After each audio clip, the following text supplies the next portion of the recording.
Mudiraj poster ఆవిష్కరణ కార్యక్రమానికి అధ్యక్షత వహించిన అవతారపు మురళి గారికి మరియు పెద్దలందరూ ఎంతోమంది ముదిరాజు బంధువులందరూ రావడం జరిగింది. వారందరికీ కూడా పేరు పేరున నమస్సుమాంజలు తెలియజేస్తూ, మిత్రులారా, బీసీ భావము, బీసీ ఉద్యమము లేచినట్టే కనపడతా ఉంది. మనం చేసుకున్న నవంబర్ 3వ తారీఖు నాడు చేసుకున్న బీసీ వాదం కాస్త రాష్ట్ర స్థాయిలో ఎక్కడికో వెళ్ళిపోయింది. అది చైతన్య వేదిక అని మనం ఏర్పాటు చేసుకున్నాం. బ్రహ్మాండంగా 119 నియోజకవర్గాల్లో కూడా అట్లనే చేసుకోవడానికి సిద్ధంగా ఉన్నారు. మరి అదేవిధంగా నల్లగొండలో మళ్ళీ వేరే వాళ్ళు ఎవరైతే ఒక 3-4 మన బీసీలే తయారయ్యి 24వ తారీఖు నాడు అక్కడ బ్రహ్మాండంగా బీసీ గర్జన ఏర్పాటు చేయడం జరుగుతుంది. మిర్యాలగూడలో ఉన్న బీసీ నాయకులందరూ కూడా అప్పుడు పిలిస్తే రాలేదు, ఇప్పుడైనా సరే తప్పనిసరిగా నల్లగొండకి 24వ తారీఖు నాడు తప్పనిసరిగా రావాలని చెప్పేసి ఫస్ట్ పిలుపునిస్తూ, దాని తర్వాత ముదిరాజు యొక్క పోస్టర్ ఆవిష్కరణ 21వ తారీఖు నాడు ముదిరాజుల వృత్తి ఏదైతే ఉందో మత్స్యకారుల ప్రపంచ దినోత్సవం సందర్భంగా ఆ రోజు జెండా ఆవిష్కరణ చేసుకొని, జెండా పండుగ చేసుకొని, ర్యాలీలు చేసుకొని అందరూ కూడా ముదిరాజు వాదాన్ని, ముదిరాజు కులాన్ని బయటికి తీసుకురావాలని చెప్పేసి ముదిరాజు పెద్దలు బండ ప్రకాష్ గారు పిలుపునివ్వడం జరిగింది.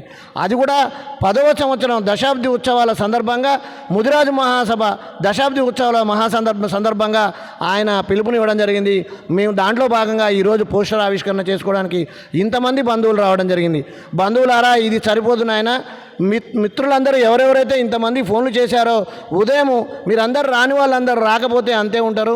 బీసీ వాదానికి, బీసీ గర్జనకి 3వ తారీఖు నాడు నవంబర్లో జరిగిన బీసీ గర్జనలకి బీసీలందరూ రావాలి, రమ్మని పిలిచాము.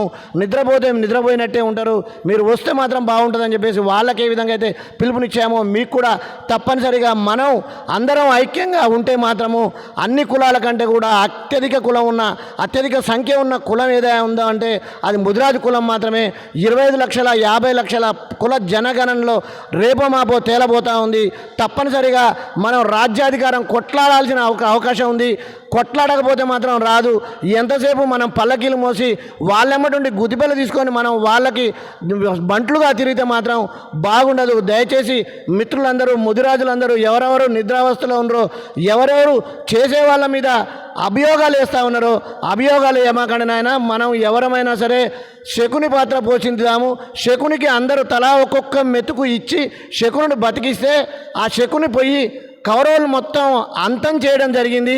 అదేవిధంగా మన వాళ్ళని బీసీలు అందరూ కూడా ఒక్కొక్క మెతుకు సాయం చేసైనా ఒక్క లీడర్ని పైకి తీసుకెళ్దాం.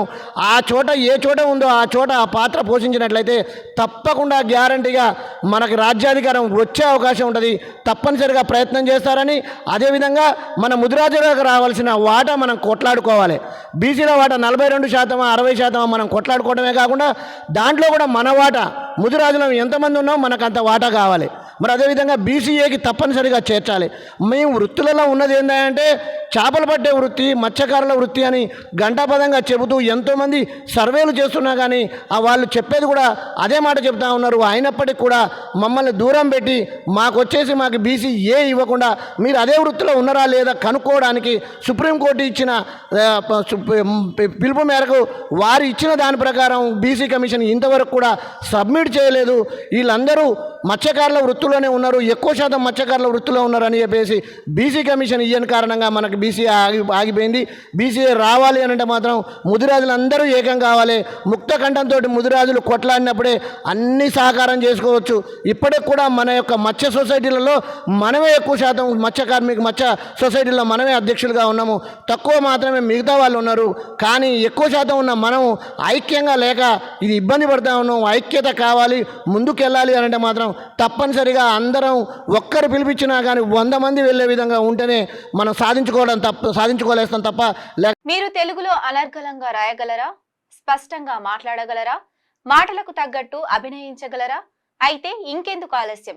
క్యూన్యూస్ మీకు ఒక మంచి అవకాశాన్ని ఇస్తుంది. క్యూన్యూస్ లో పనిచేయటకు లేడీ యాంకర్స్ కావాలను సంప్రదించవలసిన నెంబర్ 8688926084. qnewsads@gmail.com ను సంప్రదించండి. లైక్ చేయండి.